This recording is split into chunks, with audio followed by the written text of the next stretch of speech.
SGA he's a tough cover, and he does a great job of convincing the referees, probably better than anybody in the league, that he's getting hit. Janae, do you agree or disagree with Coach Brown on that point about SGA and the calls? I disagree on the timing of this. I know that there was a call in the first half that sort of made him a villain and reignited those things that NBA fans love to say about SGA. I'll put some context, behind my perspective, though. I grew up watching the game in Houston, Texas, when James Harden emerged as a dominant player and MVP. And he had the same conversation surrounding his game because he was such a prolific scorer and shooter, and he manipulated the game to his benefit when it came to drawing fouls. So I've just started to notice the pattern. Years by years, MVPs will take every edge they can to be great. I think he only had 7 total free throws yesterday, and you think about the difference in the shooting percentages of the overall game dictating the outcome per se more than SGA in this specific matchup. But then again, MVPs, look at Luka Doncic, 371 right now leads the NBA. Jaylen Brown, 338, and then, of course, SGA at 321. When you're having an MVP caliber season, which he's had 3 of those straight, you take every loophole and make the most of it. I saw it with James Harden in Houston. We've seen it with multiple stars of the past, and we're now also experiencing it with the stars of the present. Third in the NBA in fouls drawn. Do you agree with Mike Brown? No, I think it was a bad look for Mike Brown. Just to double down on Janae's timing situation. Number one, if you're going to focus on a charge call, specifically lay out that charge call, that should have been a charge. It was blatant. It was on the weak side of the floor. They cleared out one side of the floor.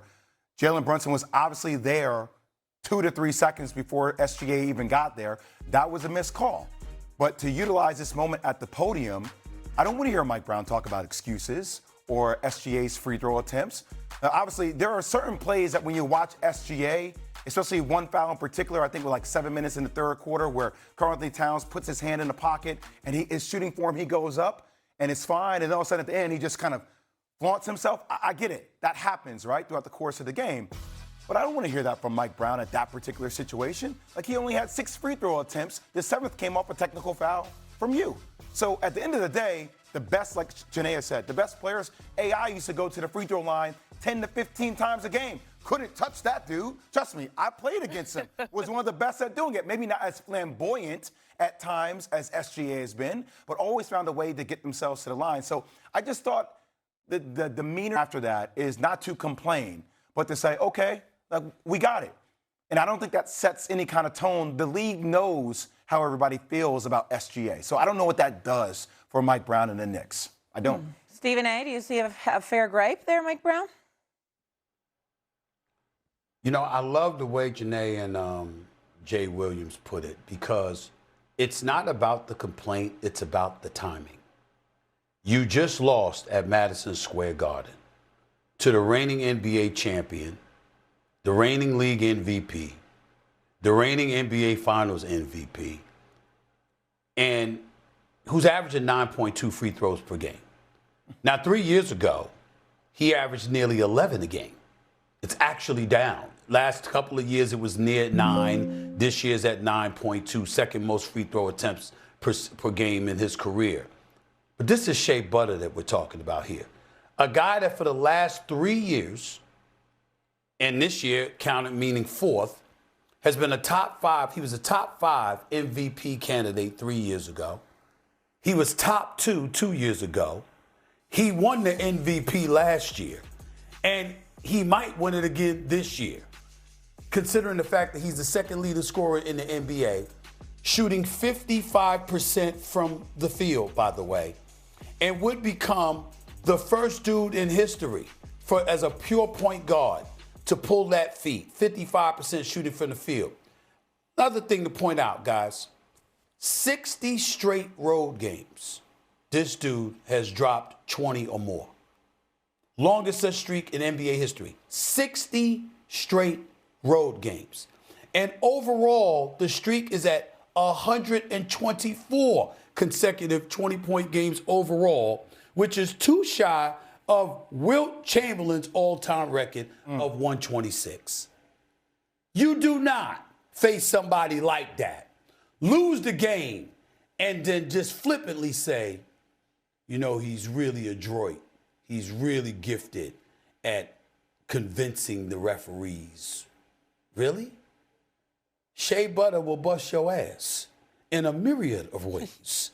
Free throws, J's, drives to the lane, finishing at the basket, three-point shooting, mid-range game. What doesn't the brother have when you're facing somebody? And Mike Brown knows this, so we're not condemning Mike Brown. We know he's a good coach and we know he's a good person. But the point is that you don't pick last night to make that kind of point and not extensively elaborate. And it could, by the way, it could be our fault because we're just going by the footage. He could have said more and we missed it. So we have to leave the door open to that possibility.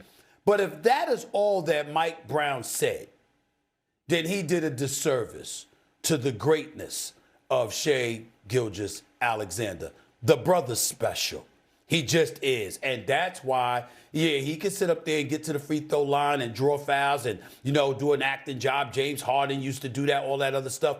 We don't sit there and talk about James Harden like that. You know why? Because James Harden has proven he's one of the most prolific scorers we've ever seen in NBA history. And so is Shea Butter. Respect that man. Respect that man. Go ahead, Janae. I was just waiting. I was just waiting for you to say Shea Butter. Shea Butter. That was it. That was the icing on the cake right there. You know what's tough about comments like this? Because the timing wasn't great, but it also steals the headline. Because there was a moment, actually a performance in this game that everyone around the association's like, damn. Chet Holmgren. Chet Holmgren. The way he started the game, you're down an all-star, and Chet Holmgren goes out there and hits 6 threes. I think it was 6 for 11 from 3. And you're thinking about a squad who just gets SGA back, who is the favorite for MVP. And you're like, okay, we play a great performance, but this guy who's 7 feet tall can go out there and stretch the floor for you like this and make it look so easy. To me, that is the biggest shot. If you're watching the game, you're an NBA player, you're an NBA coach, you're like, they got that in their bag when they're down as well? Janae, I have a retort to that. There's a flip side to that. As Robert De Niro said in Heat, which I just finished watching again for the 19th time this weekend. Let me say this to you. I really, really would like to see that Chet Holmgren show up against Victor Wembanyama. That's what I'd like to see.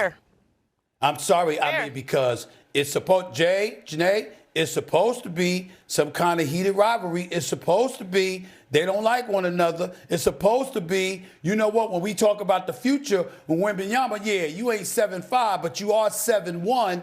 Yo, where's that when Wembanyama's in the house? That's what I want to see Chet Holmgren. That's when I want to see Chet Holmgren doing that. But that's why it's going to be popcorn season in the Western Conference, because that rivalry between Chet and Victor Wembanyama predates the NBA, predates, all of this situation. They go way back, national teams. Exactly. So, this is all going to be good, but to see Chet do that, you're going to want to use that as a rubric and say, you're capable of doing that against the Knicks. Can you do that when it matters most in the biggest games? But you also distracted me, Stephen A., by saying heated rivalry. Shea gets it. Sinead, real quick, though, who was guarding Chet? Cat, for the most part. Okay. That was it. That's all I'm going to say. That's all I'm going to say. I'm going to leave it there. You're picking on him. I'm not. You are. I'm not picking on anybody. I'm talking ball. But you know what he did? Last night. But also, when we're talking ball, we're going to talk about those 9 offensive rebounds that he had. I agree with you on because that, maybe too. he's not the best defender out there, but he went out there and did something we were not accustomed to see him do. Jay, Both can be true at the same time. I'm not looking for Karl Anthony Towns with those big ass feet. And that suspect need to be going out on the perimeter, guarding perimeter players. I mean, he's guarding. Come on, man. Cat, no, I love him. I love him to death. Hey, listen, We all know our strengths. Insulting him. I'm just saying, that's not his gift, guarding on the perimeter. I'm not looking. Don't judge Cat on that. I'm defending him. I'm not insulting him. I'm saying that's not what I'm expecting from him. Them big ass feet, them flipper. the flippers. Okay. No. He need to be down low. You know what I'm saying? Guard down low, was Cat. down low for Guard the most down part low. with that That's double-double somebody else. last night. Yeah, somebody guard on the bring his ass out on the perimeter so I can give it to him. No. All right. Don't shame the I man's need him feet. down low. What do you wear, size 20? Okay. What? I'm